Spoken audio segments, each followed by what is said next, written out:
Во студиото навистина е моја голема чест што имаме еден професор со кој што ќе отвориме една убава тема за која што и не толку секојдневно ја комуницираме или ја истражуваме, а дефинитивно може да ни биде од голема помош. Музиката како креативна терапија. Професор доктор Томислав Таневски, универзитетски професор, музикотерапевт, човекот кој што е автор на голем број македонски народни песни, евергрини, детски песни, евергрини, единствениот се уште жив автор, еден од авторите, аранжер на Бисер Балкански, нашата химна, да кажеме, неформална, така да честа е навистина наша што сте утрово во Македонија наутро и добре ни дојдовте.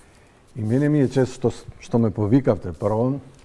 Јас можам македонска телевизија да рачнам како една своја куќа, бидејќи големиот дел од младоста си ја поминав овде, во музичката продукција, во детските редакции и на Радио Скопје и на македонска телевизија. Има многу спомени позитивни во однос на своето работење тука и така натаму. И многу ми е драго што еве после подолго време се гледаме на македонска телевизија и изборуваме за тема што е многу интересна на секаде во светот. Ке нас е, ке кажам и понатаму, еден од пионерите на музикотерапијата воопшто во Македонија и поранешна СФРЈ, професорот и композитор Кирил Македонски. Гледав дека сега деновиве читав и ке му отвараат во Битола спомен соба во однос на се она што тој без работа. Најверојатно ќе има и некои делови за музикотерапијата што ја промовирал во тоа време во бивша Југославија. И еден од неговите наследници, да речам, пионери наследници после него, негови ученици, негов студент, да кажеме, сум јас.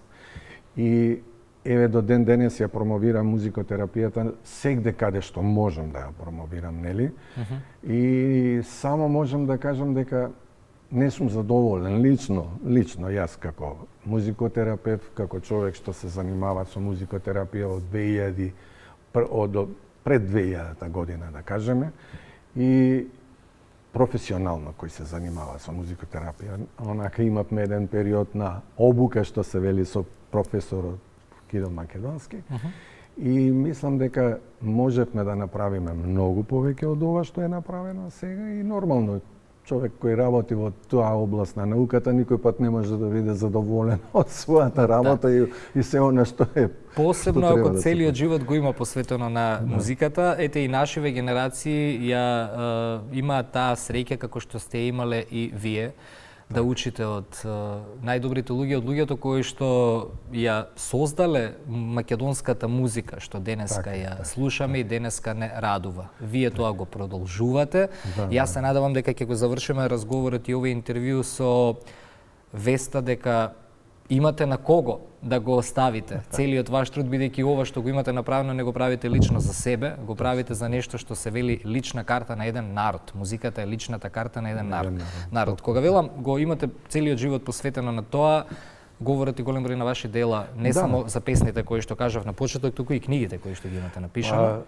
Јас можам да кажам имам повеќе книги напишано во однос за музикотерапијата.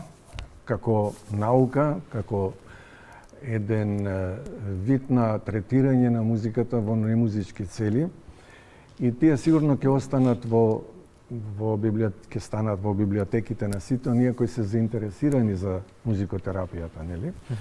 И тука е основи на музикотерапијата која е издадена минатата година.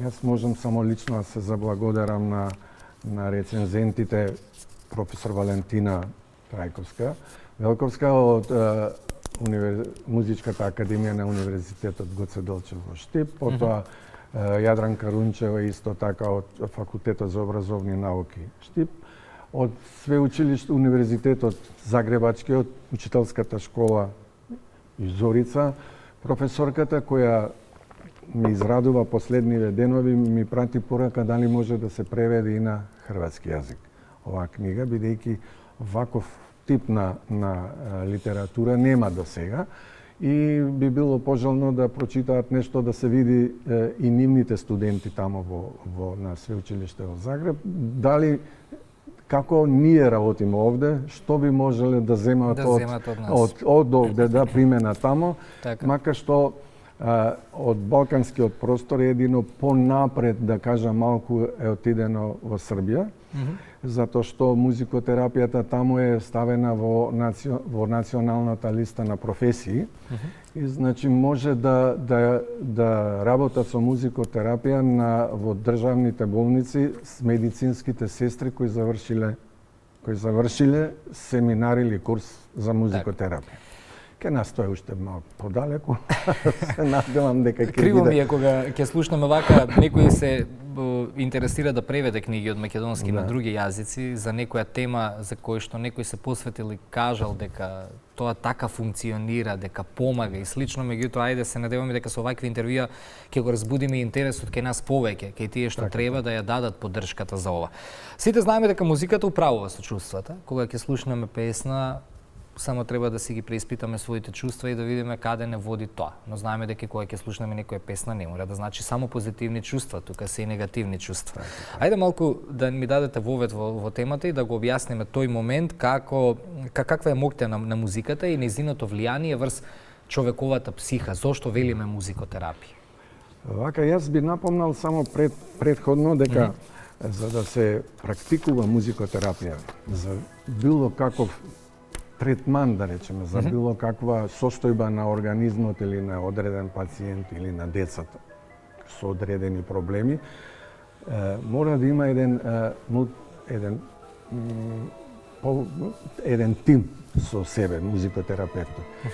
Затоа што секој од тој тим си е професионален во својата област, така да мора да има покрај него психолог или психијатар во зависност која методска форма се работи во музикотерапијата, потоа лекар, потоа социјален педагог, овие дефектолози што ги викаме попознато, меѓу кои тука треба и логопедија да има, така да музикотерапевт и музичар кој е во едноставно водач на таа цела група.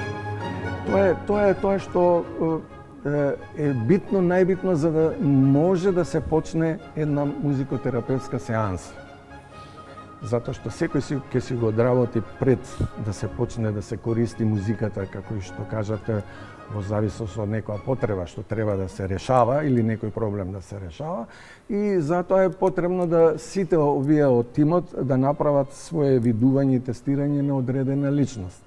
Дали на таа личност е подобро и е потребна музика за стимулација или музика за релаксација. Ја мислам дека ги ќе слушаме додека разговараме еден дел од музиката што ја донесов.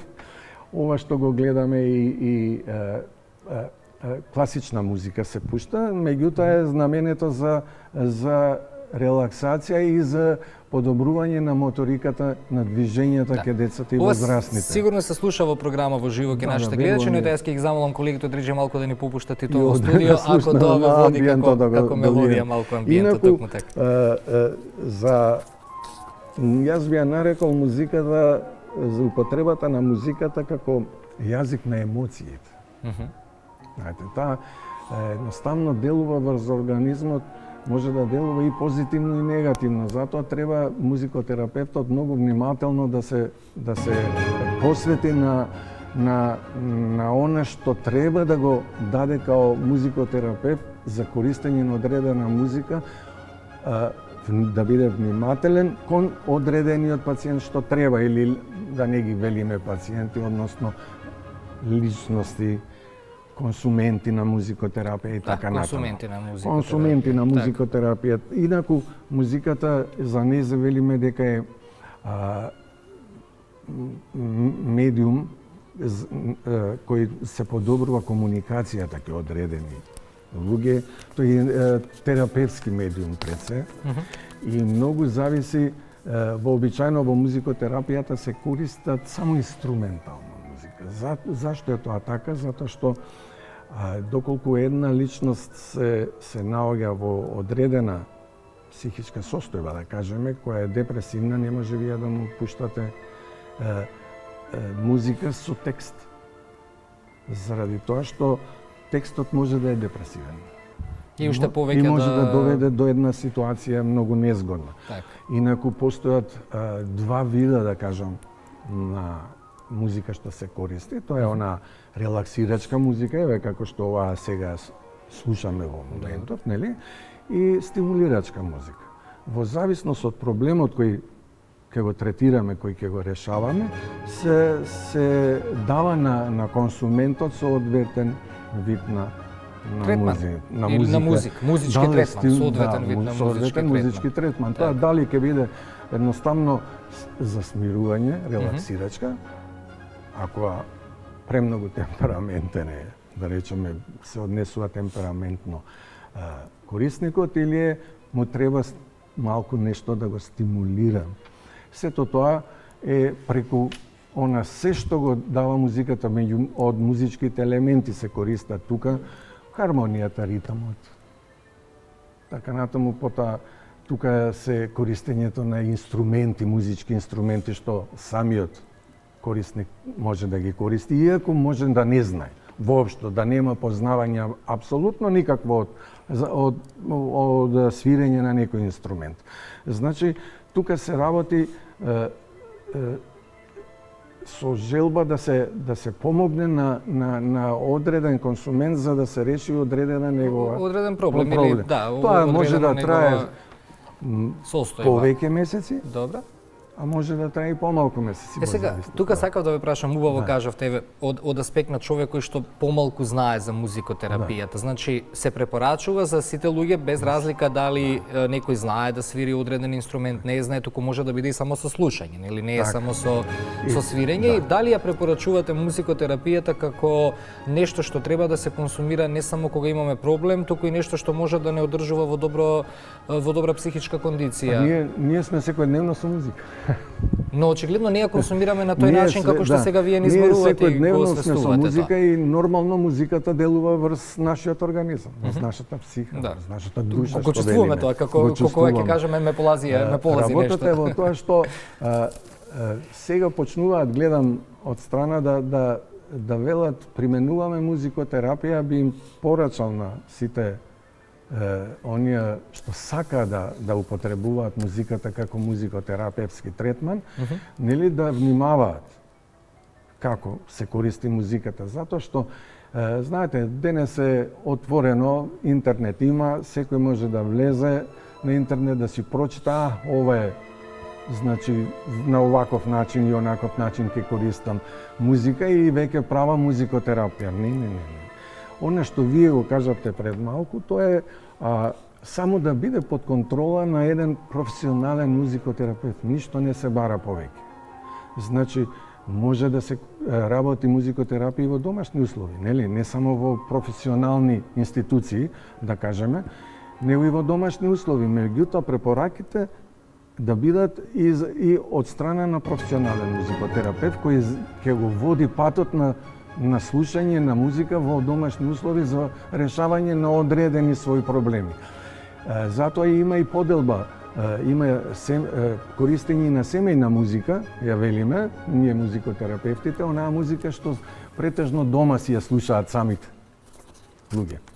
Значи, се работи за разни вкусови. За разни вкусови, да. Нели, тоа е основата и треба да се почне со некоја музика од таа нивна семејна, за да може да прерасне во некоја друга музика која ќе препорача после музикотерапевтот. Така да, тоа е многу интересна наука. Тоа е психологија на музиката, таа ги подобрува и комуникацијата на луѓето. Како да кажам, едноставно делува многу позитивно врз самиот психа на човекот. Замислете, нема што да се замисли, едноставно вие сте тажен во моментот или јас, или изнервиран, доаѓам од дома за да дојдам во студио, се случуваат разни работи, сега веќе во старт сте разочарани од некој нешто. И замислите, вие ставите во таков момент некоја депресивна музика да се слуша. Или депресивен текст. Текст, тоа веќе го кажав, тоа е за третманите на музиката. Нема текст воопшто. Значи и да побара консументот нема текст. И ако има текст, тоа ќе биде само во функција на третирањето на тоа што треба да се. Тоа што музикотерапевтот би одлучил дека е добро. Значи не правиме тука, затоа прашувам, значи не правиме тука личен избор, дека ако некој дома слуша, да кажеме, турбо фолк музика, го побара тоа да слуша, да му биде уште потешко, знаеме какви се текстовите, затоа малку подетално прашувам, чисто да го доближиме тоа. Знаеме ние на турбо фолк музиката какви текстови има, нели? Так, да. Познато е тоа. И јас не би препорачал воопшто. Сепак имаме уметнички композиции. Затоа и тоа го прашав, да дојдеме до тој момент, малку повеќе да ги доближиме тие работи. Овие се малку, како да кажам, турбо фолкот е тешка музика за секој организм. Не сакам да видам погрешно сватен, има луѓе што си обожаваат турбо фолкот, меѓутоа тоа е еден вид на насилна музика. Ние ја третираме затоа што таму има ритам во турбо фолк музиката каде што може да делува депресивно. Хармонската структура, мелодиската структура е исто така многу едноставна и делува непропорционално соодветно на она што треба да се работи со одредена личност, да кажем. А за текстот да не говориме. Значи, затоа во музикотерапијата многу често се употребува класичната музика, джез музиката, анимер музика, онаа што е инструментална забавна од било кој крај на светот, мислам. Так.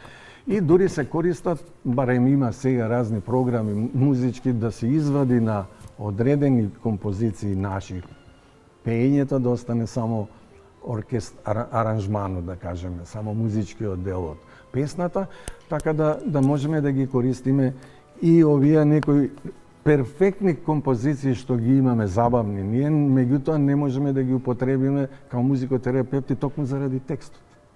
Така. Има, например, знам многу пријатели, пред малку го слушавме и Тошев, тука, нели, на прекрасни песни. Не може човек да каже дека не му се прекрасни песните и авторите напишале навистина прекрасни песни. Меѓутоа има многу жални текстови, нели? И сега кога јас би требало да употребам песна што е многу популарна, што ја знаат тие што се третира музикотерапијата со нив, дека го сакаат пред се Тоше Проевски као нивни идол некој и да им пуштите музика со таков тажан текст, а они се во некоја ситуација. Морав тоа да ве прашам, бидејќи сакав да го расчистиме нештото и да дадеме повеќе товар и тежина на музикотерапијата, бидејќи некако секојдневие ние да кажеме, ставив слушалки, пуштам музика, на терапија сум, но сакам да го доловим моментот дека не е тоа суштината на тоа што ние го зборуваме сега. Музикотерапијата е нешто многу повеќе. Да, секојдневната музика што ја слушаме нас не опушта, убаво е да слушаме музика, да пешачиме, но кога зборуваме за музикотерапијата мораме да ги разграничиме тие две работи. Јас само можам да ви кажам како во светските музикотерапевтски лаборатории изгледа тоа. Ајде. Тоа се едни простории, да речеме една волкава просторија, ма поделена на два дела, каде што од едната страна има она стакло, од таа страна да не може да се гледа музиката, како радиските студија, како овие полициски. За да ги кажам, за испитување што прават, да. Меѓутоа и во едната просторија е за групна сеанса и сите инструменти можни се ставени таму, од ударни до клавир. Пред се ударните инструменти. А во другата соба е таа малку помала, ја користат психијатрите за нивната решавање на нивни проблеми, каде што има и соодветен кревет, соодветно наместена звучници каде што треба да се долови одредена музика и од таа страна има ваква соба за посматрање, каде што седи вообичаено музикотерапевтот. А каде што е за групната работа, па седат психолог, психијатар, лекар и така натаму од другата страна, додека музикотерапевтот работи групно. Можам да кажам дека такви Јас посакувам лично такви лаборатории да има на некој од универзитетите кај нас. Затоа што промовирање на музиката во една ваква научна, како научна дисциплина, како што е музикотерапијата, создавање на катедра за музикотерапија на универзитет, сме многу поблиску до западните универзитети. Так. А тоа, за жал, го нема ке нас. Каде не е најблиската таква лабораторија за Немаме на музикотерапија? Тоа сакав да прашам. Колку е Балканот свесен за ова што го на зборуваме Балканот нема Значи не е велика. само кај нас овој проблем. Не е само ке нас, нема на Балканот. Јас во една можност одење во Јапонија и во Порто Рико, да ви кажам, видов вакви лаборатории, видов како работат. Еден колега мој од Германија ме покани да дојдам да видам на нивниот универзитет во Минхен како се работи музикотерапијата и да им објаснам какви се како да кажам, ке нас како е. Да пренесам искуства. Од друга страна се велам што да идам да им пренесам, кои искуства ги пренесам, само она лично што сум работел во детскиот центар Џунџуле, единствениот детски центар за музикотерапија во Скопје. Формиран 2001 година, членка на Светската федерација за музикотерапија уште 2001 година, меѓутоа тие веќе се многу понапред од нас. Јас само можам да одам и да научам. И кога разговаравме така со професорот, колегата Штајнер за ова, ми рече, јас ќе напишам едно интервју ваше, ќе ми дадете, за да може некако да ви помогнеме ние како членки на Европска Унија, како понапредни универзитети од Западот, на вашиот универзитет, каде што вие предавате, одредени средства, помош и така натаму. И направија едно такво интервју, многу ми е драго што излезе, и после тоа следуваше уште една покана за во Кина, во иста таква лабораторија да се види како што и во Јапан. Имаше, меѓутоа, да ви кажам, далеко е. Светлосни години. Светлосни години. Еве зошто прво. Ке нас ви кажав во Србија што има. Медицински сестри кои ќе завршат можат само на психијатрија да пуштаат музика на пациентите. Не на другите болни, да кажеме, болница. На оддел психијатрија, не во другите оддели. Не на другите оддели. Сега, и го има како во националната листа на занимање го има. Јас бев овде кога се создаваше новата национална листа на занимање, разговарав за ова, го кажував на колегите мои како пример. Имаме, мојот син нема што да работи овде, пример, оди во Германија, во странство негде. Ке запознае девојка, нели, ке се заљуби, ке се љуби едноставно, која завршила музикотерапија и е професионален музикотерапевт на најврвниот, да речеме, универзитет на Запад. Емоциите ке проработат, ке дојдат тука. Што ке работи тука? Кажете ми. Што ќе работи таа девојка тука? Кога ја нема као професија? Да, немаш како... А ние сакаме, претендираме за Европска Унија. Така. Да молам. Значи, затоа јас и на моите студенти им велам, ве молам, дајте, ангажирајте се, јас сум наследник, наречеме, на Кирил Македонски. За она што ме прашавте скроз на почеток и велам, добро, ќе има ли некој да ме наследи? Професоре, затоа сакам некако со вас и овие 30 минути толку брзо ни летна, навистина сте енциклопедија за музика и уште еднаш ви благодарам што сте утрово со нас. Последниве 2 минути сакам да ги искористиме да имаме некој завршеток на интервјуто. Мислам дека добро некако ја доловивме музикотерапијата. За кого се наменети книгите? Каде може да се најдат и дали сте оптимист кога зборуваме за оваа тема? Вашиот труд дека еден ден ќе се вреднува, кога зборуваме да се вреднува, ќе се слушна зборовите што ги кажувате, колку треба да ја цениме музикотерапијата, на тоа мислам. Јас сум стално оптимист. Ако не сум оптимист, нема да го работам. Нели? Тоа што треба да го прочитаат, еве во овие сите книги што ги имам, може да се прочита. Тука сум на располагање на Универзитетот, на Музичката академија и Факултетот за образовни науки на Универзитетот Гоце Делчев. Во Штип, Угада, така. А и воедно сум на располагање на Интернационалниот универзитет Европа Прима во Скопје, каде што долго време и тамо работев. И едноставно може да се најдат и на тие универзитети од оваа книга. И некој ова овде што ја гледате, само би ја напомнал, за она на почеток што рековте, ова е Со песна растеме, книга творештво на детски песни во изминатите 45 години. Значи целото творештво му е со детски песни што по фестивали што се изведувале од бивша Југославија, нели?